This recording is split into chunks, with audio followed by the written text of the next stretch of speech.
guys, it's Allie. I hope you're all in the middle of a wonderful book right now. Today I'm going to be sharing with you my September to read list. And September is my last month of freedom before I start school. So I'm hoping to get a lot done. Let's get into it. Also, just FYI, a lot of these books are sequels, so I'm not really going to go in depth explaining them, because I don't want to avoid spoilers for the first book in the series.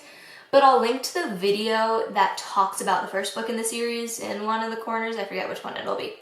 So you can discover what it's like. And okay, so the first 4 books on this list are the sequels.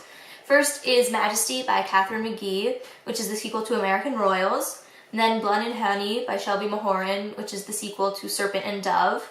And we have A Kingdom of Flesh and Fire by Jennifer L. Armentrout, which is the sequel to From Blood and Ash, and Crush by Tracy Wolff, which is the sequel to Crave, all of which I read the first ones of in the past couple of months. So I'm excited to get to read the sequels this month.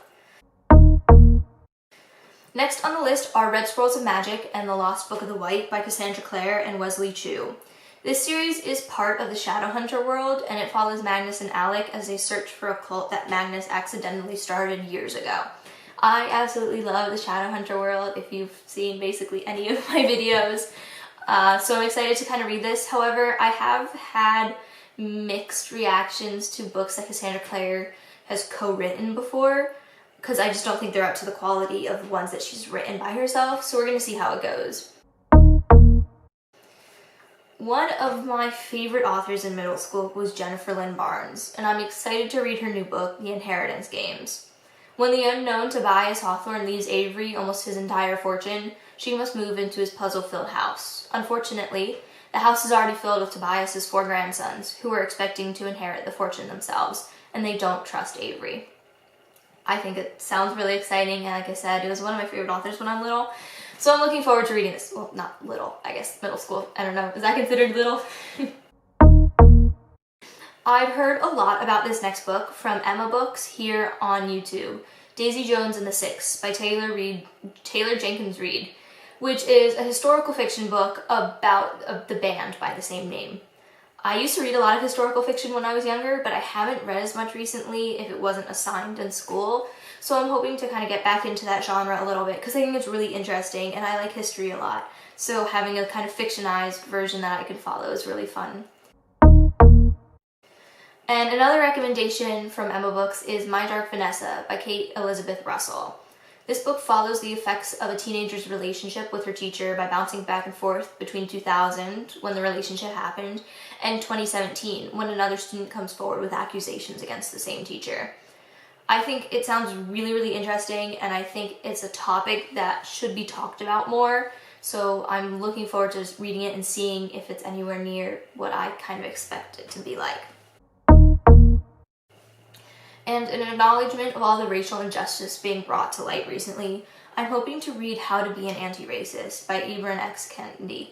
I've heard a lot of really great things about this book, and I'm looking forward to start reading. I'm looking to it to be kind of a start to books that kind of will teach me more about my own ignorance and ways that I can improve myself to help others.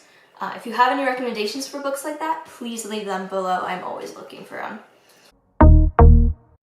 And I know I said this last month, but I didn't get to it. So this month I'm hoping to read Caravel by Stephanie Garber. I'm not going to repeat the description because it was in last month's to read video, but I'll put the link up in the corner if you want to watch that to learn more. So I was just randomly scrolling through my eLibrary's homepage the other day, and I saw Even If We Break by Mariki Nijkamp. I might not be pronouncing that right. And it looked pretty interesting, so I decided to add it to my list. It's coming out, I think, on the 29th, if I'm correct. It seemed a bit like One of Us Is Lying or They Wish They Were Us, which I read last month, and I really liked them, so I'm looking to kind of get more into that genre. So maybe this will be good. If it is, I will let you know. And I used a random number generator to pick the last 3 books off of my to-read list. So we're gonna see how those go. We'll see. They're kind of low priority, so I might not necessarily get to them. First is The Jewel Thief by Jeannie Mobley, which follows Juliet as she steals and then deals with the consequences of stealing the Hope Diamond in the 17th century.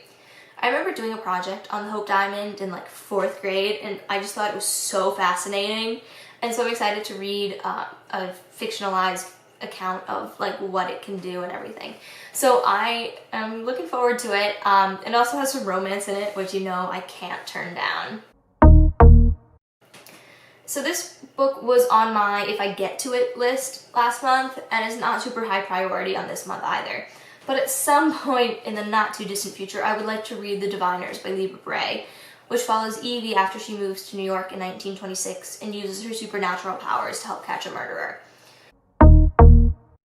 And the last book on this list is The Evil Queen by Jenna Showalter, which is an adaptation of Snow White told from the Evil Queen's point of view. I'm a little unsure of how this book is going to go because I recently reread First Life by the same author, and I wasn't really a fan of it. I liked it the first time I read it, but for some reason when I read it again back sometime in the spring, I just was not liking it. So I'm kind of a little unsure of whether I'm going to like this book by the same author, but I do love a good fairy tale retelling, so I'm keeping my fingers crossed that it'll be good.